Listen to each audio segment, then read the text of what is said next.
네 번째 시간입니다. 제4장 단념하기에 충분한 근심. 사실은 미안하지 않은데 다른 사람이 그렇게 하라고 강요함으로 미안하다고 말해 본 적이 있습니까? 미안하다는 말을 하라고 강요받을 때 실제로 미안함을 느꼈습니까?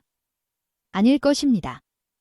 아마 다른 사람에게 미안하다는 말을 하라고 강요받은 그 사실 때문에 당신은 유감스러웠을 것입니다. 때때로 우리는 회개나 죄에 대해 슬퍼하는 것, 그리고 죄로부터 떠나는 것은 그리스도인 생활의 초기에만 일어나는 일이라고 믿습니다. 죄로부터 떠나는 것은 단지 초기에만 필요한 것일까요? 아니면 그리스도인의 삶에서 계속 필요한 경험일까요? 회개를 이해하고자 하는 것은 매우 포착하기 어려운 문제일 수 있습니다. 당신은 어떤 사람에게 이렇게 묻습니다.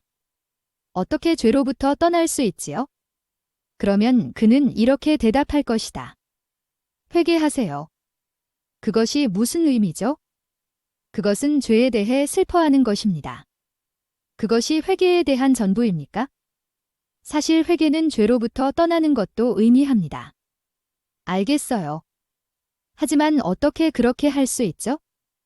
회개함으로 죄로부터 떠나게 되지요. 당신은 이런 답답한 대화를 당신이 만나는 거의 모든 사람과 나눌 수 있습니다. 나도 그렇게 해보았습니다. 결론은 회개하는 방법은 죄로부터 떠나는 것이며 죄로부터 떠나는 길은 회개하는 것입니다. 그것은 투쟁하고 있는 죄인에게 별로 도움이 되지 못합니다. 사실 성경은 두 종류의 회개에 대하여 말하고 있습니다. 고린도후서 7장 10절에는 이러한 말씀이 있습니다. 하나님의 뜻대로 하는 근심은 후회할 것이 없는 구원에 이르게 하는 회개를 이루는 것이요. 세상 근심은 사망을 이루는 것이니라.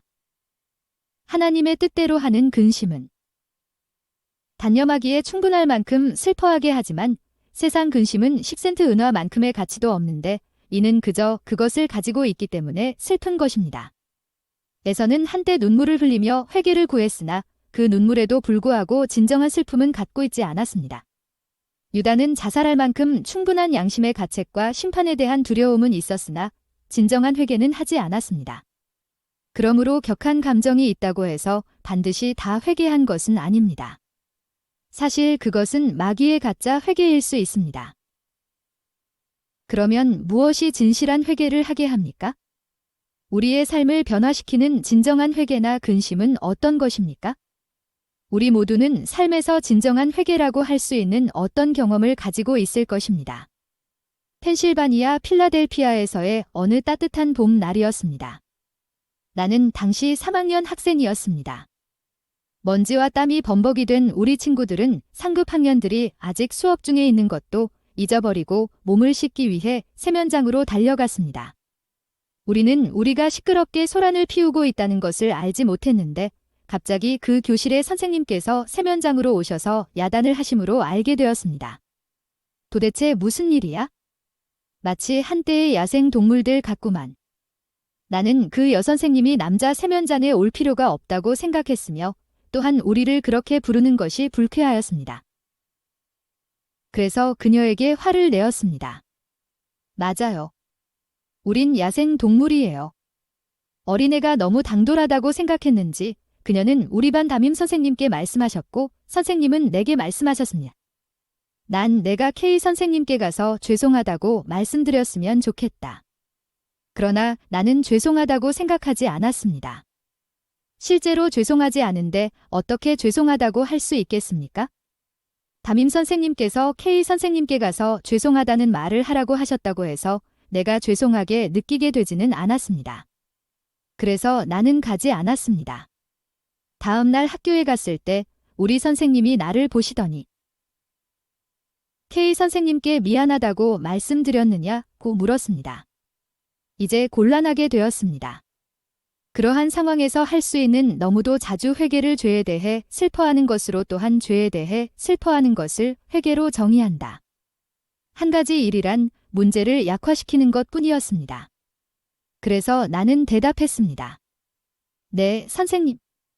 그러나 선생님은 사실을 알고 계셨습니다. 방금 그 선생님께 알아보았는데 내가 사과하지 않았다고 하시던데.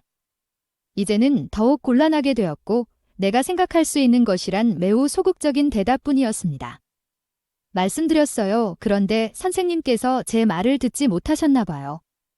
선생님께서는 거기서 그치셨고 더 이상 말씀하지 않으셨습니다. 시간이 흘러 우리는 이사를 했습니다. 그 사건을 까맣게 잊고 있었는데 성경을 하루에 석 장씩, 안식일에는 5장씩 읽기 시작하던 그 해에 그 일이 생각났습니다. 성경을 더 많이 읽으면 읽을수록 내가 선생님께 거짓말을 한 사건을 포함하여 많은 일들이 양심을 일깨우기 시작했습니다. 당신도 이런 경험을 한 적이 있습니까? 그래서 하루는 그 선생님에게 용서를 구하는 편지를 썼습니다. 어떤 이유로든 거짓말을 한 것이 죄송했습니다. 무엇이 사람으로 하여금 죄송하게 만듭니까? 내가 성경을 읽은 바로 그때 그것은 분명하게 떠오르지 않았습니다. 그러나 그 이후 그것에 관해 자주 생각하게 되었습니다. 성경을 계속 읽는 동안 회개나 변화받을 만큼 충분히 근심하게 되는 것은 우리 스스로 하는 것이 아님을 발견하게 되었습니다. 우리는 하나님의 뜻대로 하는 근심을 만들어낼 수 없습니다. 아무리 열심히 노력해도 능력이 우리 속에는 없습니다. 그렇다면 어디에서 회개를 찾을 수 있을까요? 하나님의 뜻대로 하는 근심의 근원이 사도행전 5장 31절에 제시되어 있습니다. 이스라엘로 회개케 하사 죄사함을 얻게 하시려고 그를 오른손으로 높이사 임금과 구주를 삼으셨느니라. 죄사함은 선물입니다. 회개도 선물입니다. 그리스도께서 근심하게 하는 능력을 주십니다. 죄 용서와 친의가 하나님의 선물인 것처럼 회개도 하나님의 선물이며 그리스도께서 영혼에게 주시지 않으면 체험할 수 없는 것입니다. 생애의 빛에 나오는 새 인용구를 살펴보는 것은 흥미있습니다. 이 점에서 많은 사람들이 실수를 범했다 혹은 유수천의 사람들이 잘못된 길을 갔다는 주제의 말씀입니다. 많은 사람들은 회개를 이해하지 못하며 예수님께서 그들에게 주고자 원하시는 도움을 받지 못한다. 그들은 그들이 먼저 회개하지 않으면 예수님께 올 수 없다고 생각한다. 그러나 죄인이 회개한 후에야 비로소 예수님께 나을 수 있는가? 회개는 죄인과 구주를 가로막는 장애가 되어야 하는가? 55, 57? 수천의 사람들이 반대로 이해하고 있습니다. 그들은 그리스도께 나아와 그분께 간합되기 위해서는 회개를 해야 한다고 생각하는데 이 구절은 우리가 회개를 받기 위해 먼저 그리스도께 나와야만 한다고 말합니다. 그러면 우리는 무엇을 해야 할까요? 성경은 죄인이 예수님께 나오기 전에 회개해야 한다고 가르치지 않습니다. 그리스도께서는 모든 사람을 초청하시며 수고하고 무거운 짐진 자들아 내게로 오라 내가 너희를 쉬게 하리라고 말씀하신다. 하나님의 영은 우리를 회개케 하고 그리스도께 용서받게 해주신다. 우리가 죄인임을 깨달을 때 우리는 우리 자신이 개선되기까지 기다리지 말아야 한다. 우리는 우리가 그리스도께 나오기에 충분하리만큼 선하지 못하다고 생각할 수도 있다. 그러면 우리가 우리 스스로의 선행으로 개선되기를 기대할 수 있는가? 오직 하나님께만 우리에게 필요한 도움이 있다. 우리는 스스로 아무것도 할 수 없다. 우리는 우리의 현실 그대로 예수님께 나가야 한다. 좋습니다. 그렇다면 회개하기 위해 해야 할 것은 무엇입니까? 그리스도께 나오는데 시간을 지체해서는 안 됩니다. 이것은 그리스도인 생활을 시작할 때나 계속하는 데 있어서 필요합니다. 만약 내가 오랜 기성신자인데 계속해서 어떤 행동 영역에서 실패한다면 나는 어떻게 해야 할까요? 회개해야 합니다. 어떻게 회개할까요? 그분께 돌아가기 전에 내 실패에 대한 하나님의 분노가 가라앉도록 2주일 정도 기다려야 할까요? 아닙니다. 즉시 그리스도께 나가야 합니다. 왜냐하면 그분만이 내가 변화받을 수 있을 만큼 충분히 근심할 수 있는 능력을 주실 수 있기 때문입니다.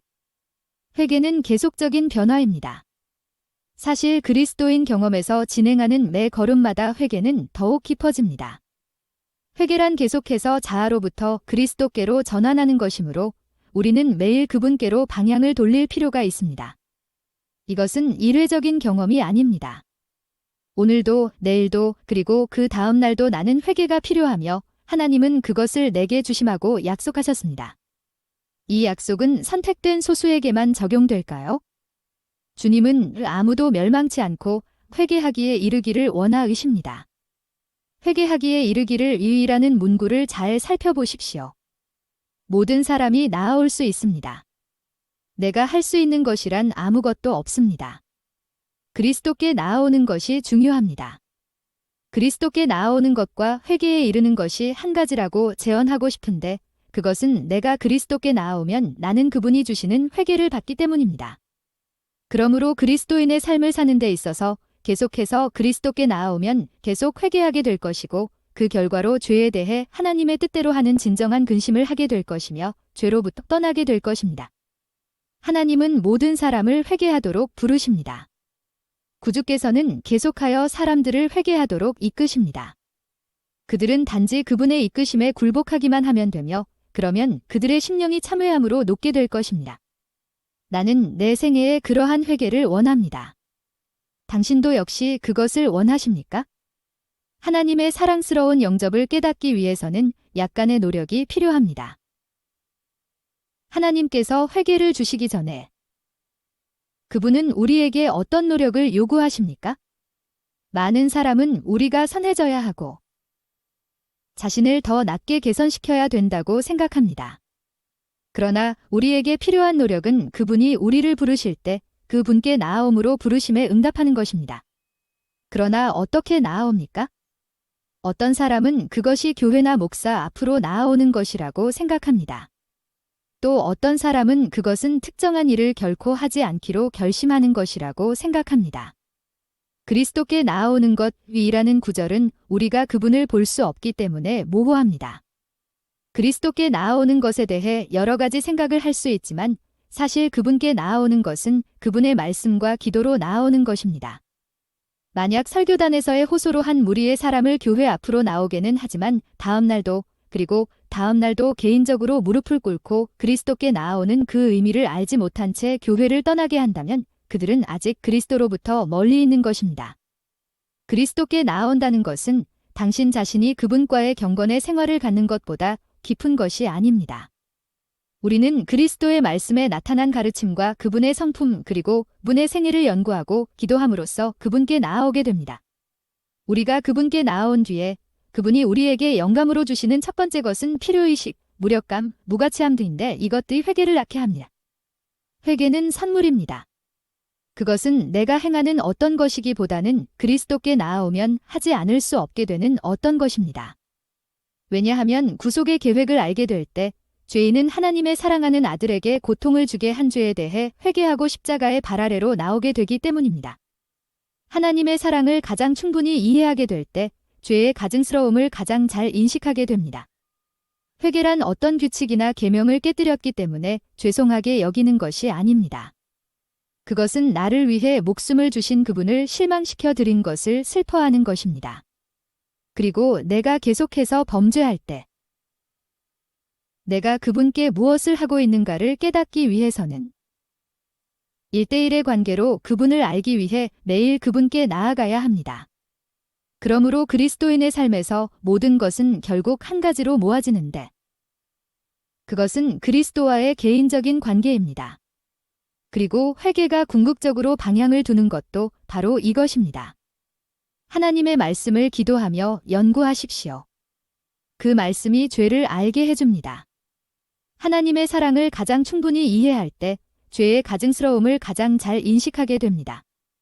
구속의 계획을 알게 될 때 십자가 발 아래서 회개하게 될 것이며 이것은 그리스도인의 삶의 시작에서뿐 아니라 계속되는 경험에서도 그러할 것입니다. 나의 아버지께서는 이렇게 말씀하시곤 하셨습니다. 아들아, 성경의 인물들을 포함하여 많은 잘못을 범한 사람들이 있단다.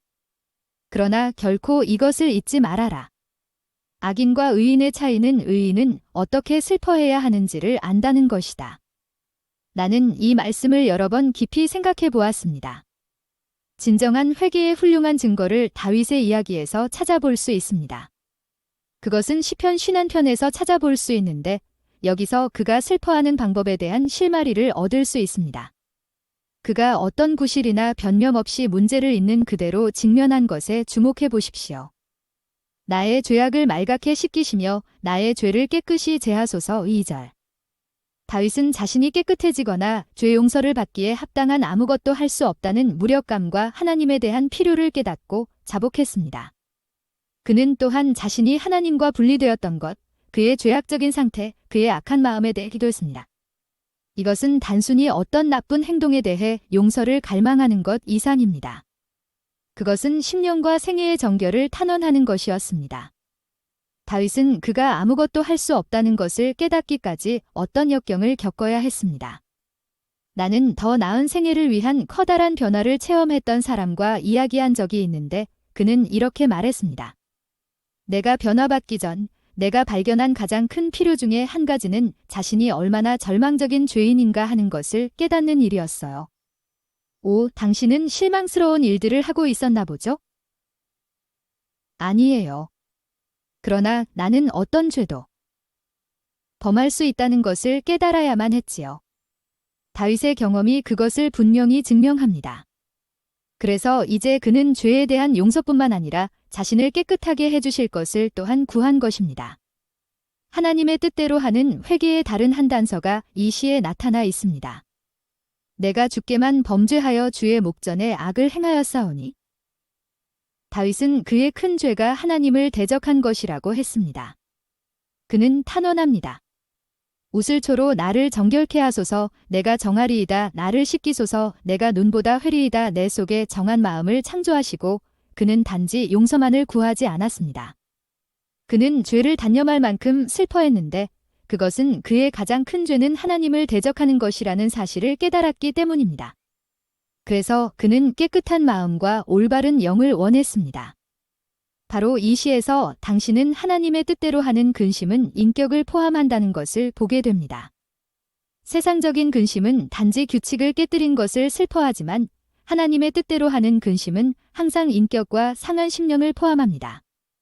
내가 다른 사람의 심령을 상하게 한 것을 슬퍼하는 것은 뛰는 심장과 따뜻한 인격을 가지신 예수님의 눈빛을 들여다보는 것을 말합니다.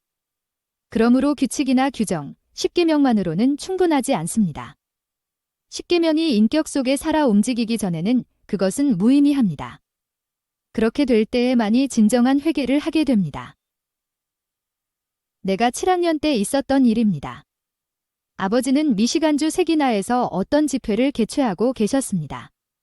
그곳에는 전교생이 13명의 8학년으로 된 조그만 교회 학교가 있었습니다.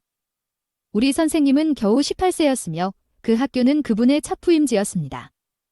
그 선생님은 자기가 가르치는 학생들이 문제가 없는 학생들이라는 것은 알고 있었지만 그들을 통제하고 훈련하는 방법을 알지 못했습니다.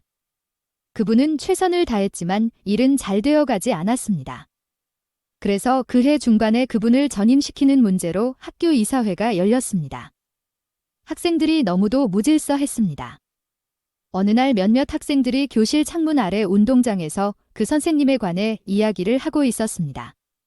내가 거기 갔을 때 나는 그들이 우리 선생님은 썩 좋은 분이 아니며 좋은 선생님이 왔으면 좋겠다고 이야기하는 것을 들었습니다. 그리고 심지어 어린아이들이라 할지라도 그들이 행동의 시종을 규정하는 규칙들을 알지 못한다면 불쾌함을 느낀다는 것은 사실입니다. 그들은 계속 이야기했고 모두가 그 선생님이 싫다는 것에 동의했습니다. 내가 할 수 있는 일은 나도 그들과 합세하는 것 뿐이었습니다. 그래서 나는 이렇게 말했습니다. 나도 그 선생님이 싫어. 그리고 내가 바로 그 말을 하자 열려진 창문 사이에 어떤 움직임이 있었는데 나는 그것을 놓치지 않았습니다. 올려다보니 선생님이 거기 계셨습니다. 그분은 우리가 못 볼 것이라 생각하며 피아노 뒤에 서 계셨습니다. 그러나 나는 그분을 볼 수 있었으며 그 얼굴에 나타난 절망의 빛을 결코 잊을 수가 없었습니다. 그분은 우리를 보지 않고 교실 바닥을 보고 눈물을 흘리고 계셨습니다. 갑자기 나는 마음이 아파옴을 느끼며 집으로 달려갔습니다. 그날 밤 나는 잠을 이룰 수가 없었습니다. 나는 나를 위해 최선을 다해준 분의 마음을 아프게 한 것입니다. 다음 날 학교에 갔을 때 나는 작은 쪽지에 용서를 구하는 글을 썼습니다. 나는 정말 죄송했습니다. 왜 그랬을까요? 규칙을 깨뜨렸기 때문일까요? 아닙니다. 선생님을 실망시켰기 때문입니다. 나는 그 선생님이 우리를 위해 해준 모든 일을 기억했습니다. 그분은 방과 후에도 학생들을 돕기 위해 남아 계셨습니다. 크리스마스 때는 시내에 나가서 우리를 위해 정말 값진 선물을 사오셨습니다.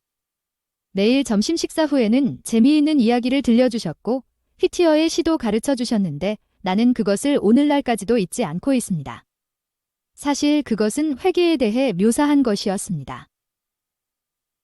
지금도 학교는 그 길가에 서 있네. 허름한 한 거지가 햇빛을 쬐고 있네. 지금도 주위에 온나무가 자라고 있고 검은 덩굴 딸기 줄기도 뻗어 있네. 그 안에 선생님의 책상이 보이네. 감독관의 두들김으로 잎이 흉터가 나 있고 휘어진 마루바닥, 부서진 의자, 제크나이프로 새겨진 머리글. 벽에는 수치로 그린 프레스코 그림, 교실 문턱은 닳아서 지각생들의 몰래 들어오는 발걸음과 놀러 달려나가는 걸음을 방해하네. 오래전 어느 겨울 햇살이 교실에 비쳐들었네. 서구식 창틀을 들추고 얼음 격자 무늬의 낮은 처마를 비추었네. 모두가 떠난 후에 뒤처진 한 여학생의 슬픔에 가득 찬 갈색 눈동자에도 헝클어진 황금빛 곱슬머리에도 빛은 비쳤네. 어린아이같이 호의를 구하며 혼자 남게 된 그녀 곁에 어린 소년이 가까이 서 있네. 교만과 부끄러움이 뒤섞인 그 얼굴을 모자로 내리덮고서 피곤한 발로 눈을 밀치며 이쪽 저쪽으로 그는 배회하였네. 그녀의 작은 손은 불안스럽게 푸른 줄무늬 앞치마를 만지작거렸네. 그녀가 눈을 들어 올리는 것을 보았을 때 그는 느꼈네. 그 부드러운 손이 가볍게 문지르는 것을, 잘못을 고백하는 듯한 떨리는 그녀의 음성을 그는 들었네. 그 말을 해서 내가 미안하구나. 난 내가 열등감을 느끼기 원치 않아.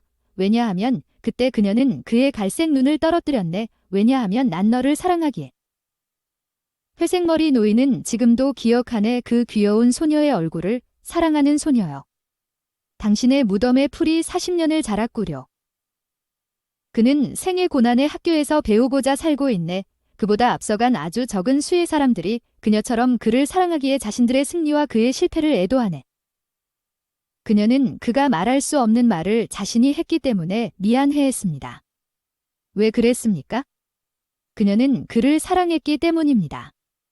우리 선생님의 사랑의 메시지는 점차 다가오기 시작했습니다. 그분이 우리를 위해 해준 모든 일을 기억했을 때 나의 무례한 태도가 그분의 마음을 아프게 한 것을 깨닫자 내 마음도 아팠습니다. 나는 학교의 어떤 규칙을 어기다가 붙들렸기 때문에 슬픈 것이 아니었습니다. 나를 사랑하는 사람의 마음에 상처를 입혔기 때문에 슬펐습니다. 그분이 그해 말까지 학교에서 가르칠 수 있게 되었다는 소식을 들었을 때 나는 기뻤습니다. 또한 그분을 위해 태도를 바꾸려고 노력하게 되어 기뻤습니다. 그 뒤 그분이 여전히 가르치고 있다는 소식을 들었을 때도 기뻤습니다. 그해 이후 그분을 보지 못했는데 나는 그 선생님을 다시 보기를 원합니다. 어떤 사람이 내게서 등을 돌릴 때, 나를 낙심시킬 때, 교실 창문 아래서 나를 비방할 때 나는 그 사람을 환영하고 싶지 않을 것입니다. 그러나 예수님은 그렇게 하십니다. 그분은 도둑, 창녀, 돈 바꾸는 사람들을 영접하시며 편안과 휴식을 위해 당신께 나오라고 초청하십니다. 우리가 진실로 그분의 축복, 오래 참으심, 고통에 담긴 선하심을 이해하게 될 때 이것은 우리의 마음을 아프게 하며 진실로 죄에 대해 슬퍼하고 변화받기 쉽게 만들 것입니다. 진정한 회심자가 되기를 원하십니까? 무엇을 해야 될까요? 지체 없이 있는 그대로 예수님께 나와야 합니다. 예수님 당시에 사람들이 가졌던 것으로 지금도 계속되는 사상이 있는데 이런 것입니다. 하나님의 사랑이 죄인에게 베풀어지기 전에 먼저 회개하지 않으면 안 된다고 가르쳤다. 그들의 생각으로는 회개라는 것이 사람이 하늘의 은총을 얻게 하는 하나의 노력이라고 하였다. 그리하여 바리새인들이 놀라서 외치기를 이 사람이 죄인을 영접한다고 한 것도 이런 관념에서 나온 것이다. 그들의 의견으로는 그리스도께서는 회개한 사람 외에는 아무라도 당신에게 가까이 나옴을 용납하지 않아야 할 것이라고 생각하였다. 실물교훈 186. 그것이 사실이라면 그 누구도 희망이 없습니다. 만약 그분이 죄인을 영접하지 않으신다면 당신이나 나에게는 결코 기회가 없을 것입니다. 그러나 그분은 우리를 영접하십니다. 그리스도인 삶의 시작에서나 계속되는 과정 내내 그분은 우리를 영접하십니다. 또한 그 사실이 우리의 마음을 감동시키는데, 왜냐하면 인간은 자신을 미워하는 사람을 사랑하거나 용납하지 않기 때문입니다. 예수님은 그분의 원수를 위해 죽으셨고 내게 오는 자는 내가 결코 내어 쫓지 아니하리라고 약속하셨습니다. 우리를 영접해 주시는 하나님의 사랑의 태도가 우리로 하여금 삶을 변화시키려는 갈망을 갖게 합니다. 그분은 언제 어디서든지 당신께 나오는 사람은 모두 다 그의 과거를 묻지 않으시고 언제나 영접하십니다. 용서받지 못하는 죄란 하나님이 우리를 거절하시는 것이 아니라 우리가 하나님을 거절하는 것임을 기억하기 바랍니다. 모든 낙담하는 영혼들에게 용기를 주는 말씀이 있습니다. 비록 그대가 악한 일을 하였을지라도 용기를 잃지 말라. 혹시 하나님이 나의 죄를 사유하여 주사 나를 당신의 앞에 나올 수 있게 하여 주실까 하고 생각지 말라. 하나님 편에서 먼저 우리에게 은혜를 주시려고 하신다. 그대가 아직 그분을 배반하고 있을 동안 그분은 그대를 찾기 위하여 나가셨다. 상하여 거의 죽게 된 영혼을 당신의 사랑의 팔에 안아 가지고 기쁨으로 안전한 우리로 데려가신다. 실물교훈 186. 하나님은 몹시 그분을 반대해온 사람들을 영접하실 뿐만 아니라 저희가 회개할 때 그의 거룩한 성령을 나누어 주시며 신임하는 가장 높은 자리에 두시고 저들을 불충실한 자들의 거처로 보내어 그의 무한하신 은혜를 선포하게 하신다. 의 시대의 소망 3권 391. 당신은 이러한 하나님의 선하심을 좋아하십니까? 나는 아버지에게서 그것을 배웠습니다. 분명히 말해서 노르웨이의 이 옛날 전통인 매를 아끼지 않는 것에서 배웠습니다. 어느 날 나는 신문지로 매를 맞고는 씩 웃으면서 와서 어머니께 말했습니다. 하나도 아프지 않았어요. 그런데 그것이 큰 실수였습니다. 어머니는 그것을 아버지께 말씀드렸고 드디어 아버지는 타이어 펌프에서 호스를 가져오셔서 나를 때리셨던 것입니다. 많은 매를 맞으면서도 나는 아버지께 반항하지 않았습니다. 나중에 가정 상담원으로부터 왜 사람이 징계를 참을 수 있는지를 듣게 되었습니다. 징계받는 사람이 자신이 사랑받고 인정받고 있다는 것을 아는 한 노소를 불구하고 어떠한 징계도 참을 수 있습니다. 그러나 그가 거절당했다고 느끼는 순간 당신은 선을 넘은 것입니다. 그것이 유일한 한계지요. 우리는 항상 우리가 사랑을 받고 있고 그리고 인정받고 있다는 것을 알고 있었습니다. 우리에게 징계가 필요하기 때문에 아버지께서 그 일을 하실 수밖에 없었을 때 그분의 마음은 아파하고 있다는 것을 우리는 알고 있었습니다. 그러나 내가 받은 최악의 매는 아버지께서 심지어 나를 건드리지도 않으신 때였습니다. 그것은 어느 여름이었습니다. 한 섬의 중앙에 위치한 걸 호수의 포타와토미 캠프장에서였습니다. 그것은 미시간에서 열리는 합회 여름 야영회였습니다. 부모님께서는 우리들이 좋은 시간을 갖도록 애를 쓰셨습니다. 우리는 모든 것을 가지고 있었습니다. 내 동생과 나는 각각 카누놀이, 강기슬놀이, 속력선놀이, 수영 등을 하고 놀았습니다. 그런데 거기에 문제가 생겼습니다. 지금은 사람들이 그것을 공동경쟁이라고 부릅니다만 당시에는 그것을 어떻게 불렀는지 모르겠습니다. 우리는 그것을 싸움이라고 불렀습니다. 처음에는 순전히 재미로 시작했는데 끝날 때는 항상 말다툼으로 끝났습니다. 싸움이었습니다. 부모님의 휴가를 깨면서까지 아버지께서는 매도 때리시고 강기슬개서 노는 특권을 뺏기도 하시고 저녁 식사나 후식을 못 먹게도 하셨습니다. 그러나 아무 소용이 없었습니다. 우리는 여전히 서로를 향해 으르렁거렸습니다. 마침내 아버지께서 우리를 오두막으로 부르셨습니다. 우리는 침대 양끝에 앉았고 이번에는 무슨 벌을 받게 될지 궁금했습니다. 아버지는 더 이상 해결책을 찾지 못하심이 분명했습니다. 더 이상 해볼 수가 없었습니다. 아버지는 무엇인가 생각해 내시려고 했으나 아무것도 떠오르지 않았습니다. 말씀을 하시려고 하셨으나 하실 말씀도 없으셨습니다. 그런데 그때 내 생애에서 몇 번 안 되게 크고 건장하신 아버지의 얼굴에서 눈물이 흐르는 것을 보았습니다. 나는 면도날로 타이어 펌프에서 호스를 떼어낼 수도 있었지만 그렇게 할 수가 없었습니다. 그때 나는 정말 죄송한 마음이 들었습니다. 왜 그랬을까요?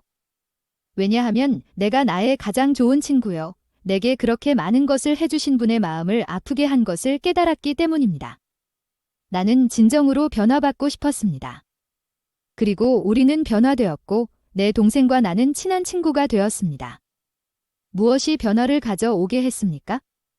나는 이러한 개인 경험들과 진정한 회개가 무엇인지를 생각해 왔습니다. 어떻게 죄송한 마음을 가지게 됩니까? 당신을 사랑하는 사람의 마음을 아프게 했다는 것을 깨닫게 될 때 당신은 마음이 아프게 될 것입니다. 이것이 바로 진정한 회개의 시발점입니다.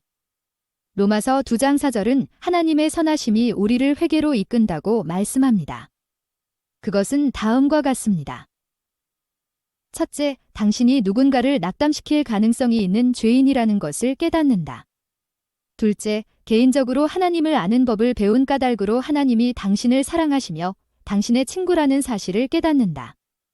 셋째, 하나님을 실망시켜 드리는 어떤 일을 하게 될 때 그것이 또한 당신을 실망시킨다. 넷째, 그분은 비록 실망을 당하실지라도 그분의 능력과 자비와 인내는 변함이 없으며 여전히 당신을 영접하신다는 것을 깨닫게 됨으로써 당신은 마음의 아픔을 느끼게 된다. 이것은 인간으로서는 할 수 없는 일이며 오직 하나님만이 하실 수 있는 일이다. 기억하십시오. 그리스도와 친밀한 관계를 맺지 않고서 당신의 삶을 변화시킬 수 있는 것은 아무것도 없습니다. 이는 오직 이 길만이 죄를 단념할 만큼 충분히 근심하게 만들기 때문입니다. 나는 내 친구의 상한 심령을 대신 질 수가 없으며 심지어 베드로라도 할 수가 없습니다. 어느 날 밤 그가 재판정의 장작불 곁에 서 있을 때 한 여종이 그를 예수님의 제자라고 고소했습니다. 그때 베드로는 저주하며 맹세했습니다. 나는 그를 모르노라. 그가 부인하는 바로 그 순간 그와 예수님과의 시선이 마주치게 되었습니다. 예수님의 눈빛은 분노나 중후의 눈빛이 아니었습니다. 그것은 오직 하늘만이 만들어낼 수 있는 눈빛이었습니다. 그것은 슬픔이나 실망의 눈빛 이상의 그의 연약한 제자를 동정하고 용납하는 눈빛이었습니다. 베드로가 그곳에서 예수님을 바라보았을 때 그는 창백하고 고통스러운 주님의 얼굴을 보았고 피와 땀이 범벅이 된 입술이 떨리며 곤외로 들썩이는 것을 보았습니다. 그는 주위의 사람들이 그분을 밀치고 악한 손을 들어 그분을 치며 심지어 그분의 얼굴에 침을 뱉는 것을 보았습니다. 그것뿐이 아니었습니다. 과거의 기억이 홍수처럼 밀려왔으며 그물을 버리고 당신을 따르하시던 예수님의 정다운 음성과시 욕망으로 무리를 걷고 싶었을 때와 파도에 휩쓸려 죽기 직전에 구해주시던 그날 밤 성전세 문제로 논쟁에 휘말렸을 때 그를 구해주셨던 일 등이 회상되었습니다. 또한 방금 전 예수님, 저를 믿으세요. 모두가 도망할지라도 저는 당신을 떠나지 않겠어요. 라고 말하던 일이 생각났습니다.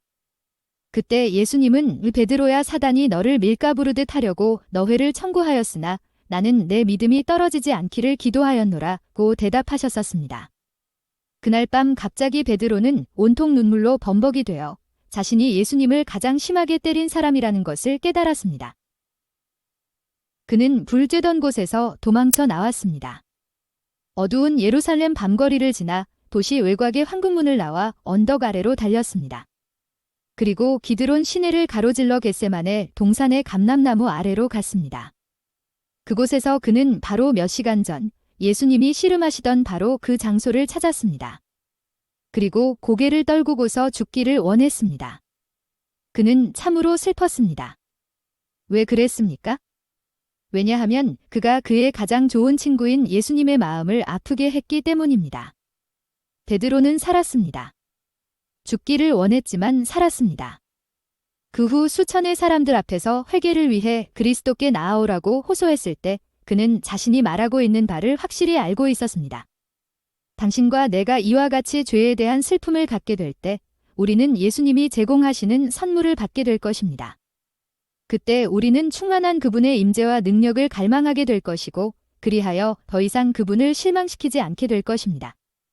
이것이 생애가 변화되는 비결입니다. 이것이 승리를 체험하는 비결입니다. 사랑하는 친구여, 내 스스로는 삶을 변화시킬 수 없습니다. 하나님만이 그 일을 하실 수 있습니다.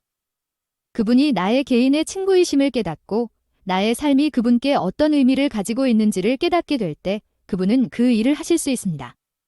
당신은 그것을 받아들이시겠습니까?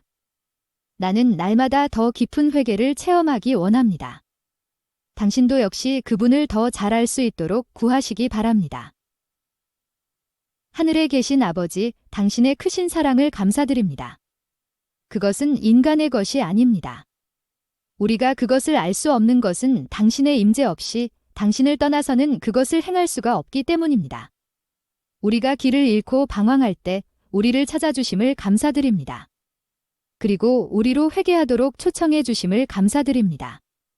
우리는 당신만이 죄를 단념할 수 있을 만큼 우리로 죄에 대해 슬퍼하게 하신다는 것을 알고 있습니다. 회개를 가져다 주는 당신과의 관계를 경험할 수 있도록 도와주옵소서. 당신의 용서와 자비를 감사드리며 베드로처럼 계속 당신께 나아가도록 도와주옵소서. 아멘.